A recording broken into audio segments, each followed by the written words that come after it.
Yeah. Up the gear one. Original name.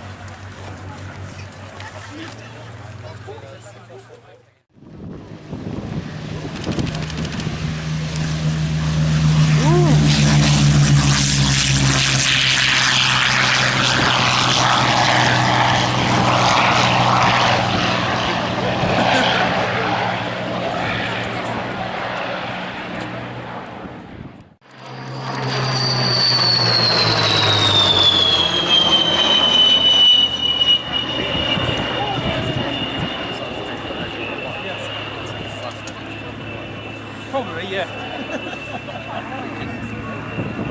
Well, that's an interesting difference in sound, isn't it? If you consider. And so, ladies and gentlemen, from the left, Cliff Spink in the Spitfire 1 and Dodge Bailey in the Sea Hurricane 1B.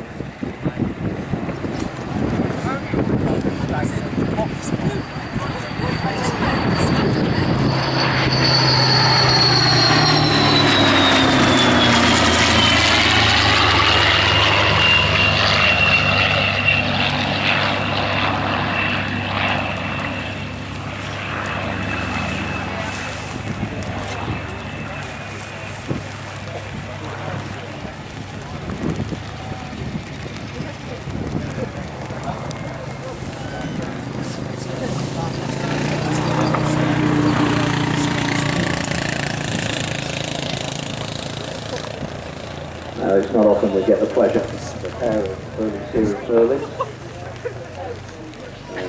during the first half of their display.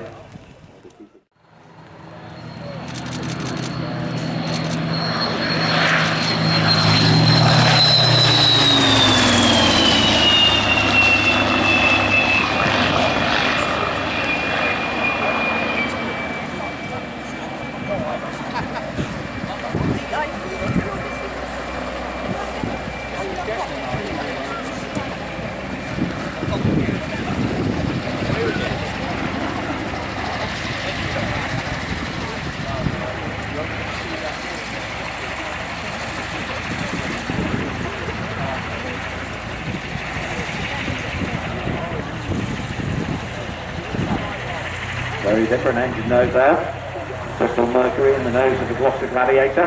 Rob Millenchip taxiing out, you'll be displaying later.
Originally delivered as a standard Hurricane Mark 1 land aircraft, converted to Sea Hurricane standard by adding the capital schools and the erectable, local strengthening to the airplane by General Aircraft.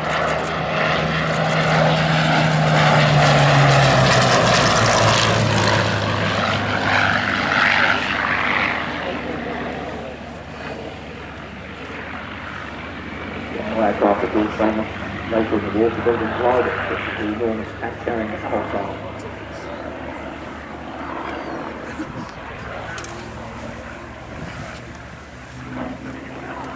The only Sea Hurricane flying in the UK.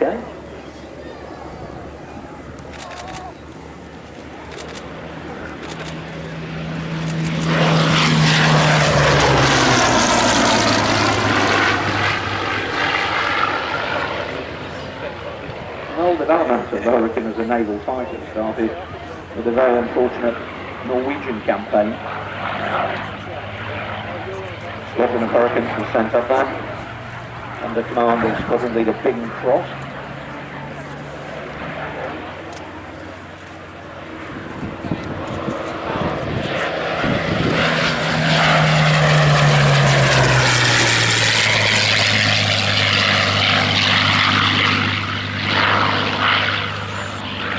They weren't making any aircraft, they were just standard land vehicles. So they went straight forward. It's on the left now. Let's spit. Let's spit Spitfire Mark 1.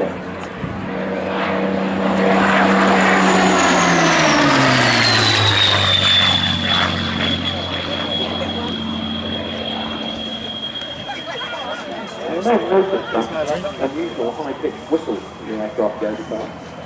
We tell that because it was one of two things on the early Spitfire. One is the small round oil cooler that you can see under the port there. Or the other is possibly the gun camera tool, which is the terrible John Wonder.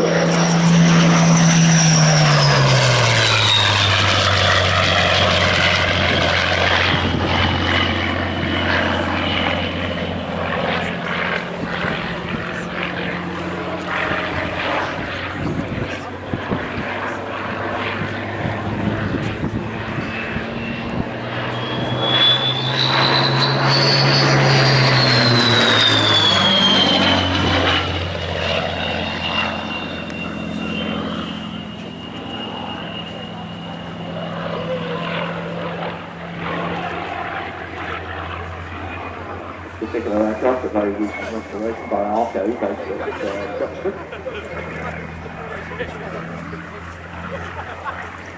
One of, I believe, 3 Mark 1 airframes, 2 at the North Line.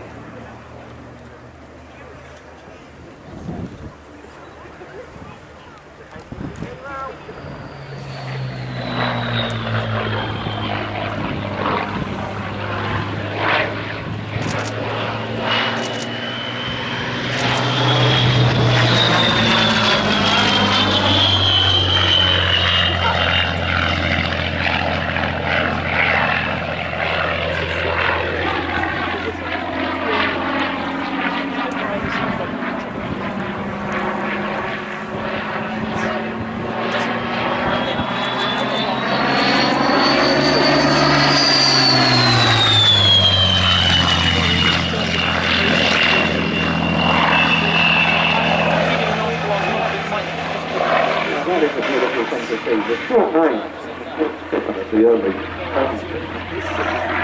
and it's somehow absolutely intelligent. Not so now.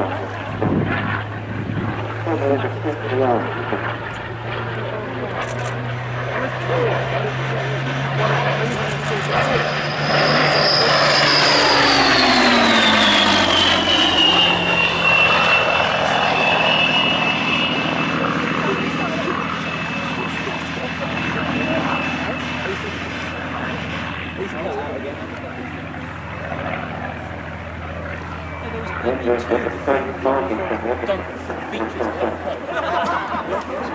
That was very early in the war.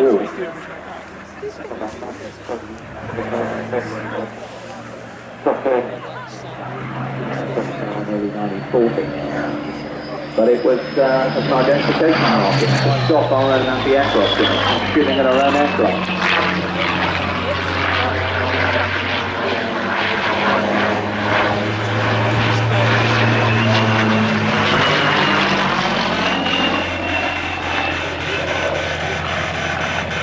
Interestingly, it was known as the day-night underside scheme, and this led one of the journalists who worked for the Aero Modeler magazine at the time to comment that it was perhaps to allow it to operate at both day and night, which I thought was hilarious.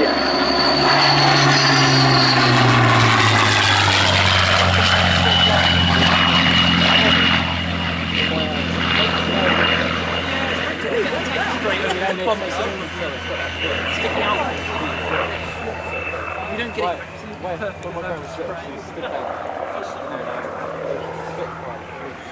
Straight over. I wish you went over 12 months. You would not believe it. Not believe it. She goes, I wish I had a photo of this. An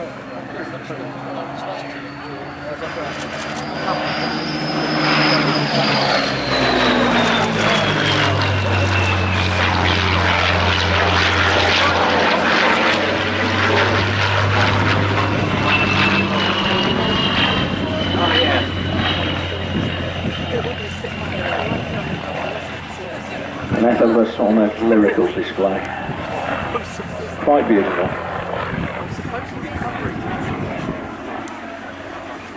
Remarkable to think that with very limited boost, he's only using about 855 horsepower, as he said to me earlier.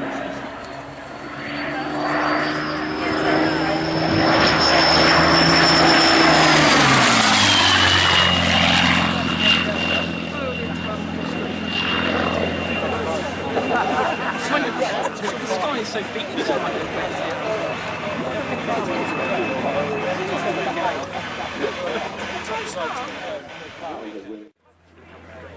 The Hurricanes that went north were accompanied by the aircraft we're going to see next.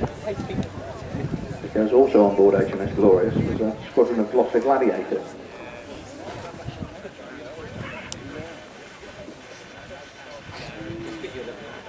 Very sadly, the majority of both of those squadrons were lost when, in a remarkable display of airmanship, the surviving aircraft at the end of the campaign in Norway, when the advancing German forces forced us to evacuate from northern Norway, from the area around the port of Narvik. The remaining aircraft were actually successfully flown and landed back aboard HMS Glorious to save them, without arrestor hooks at all. And that was both the Gladiators and the Hurricanes.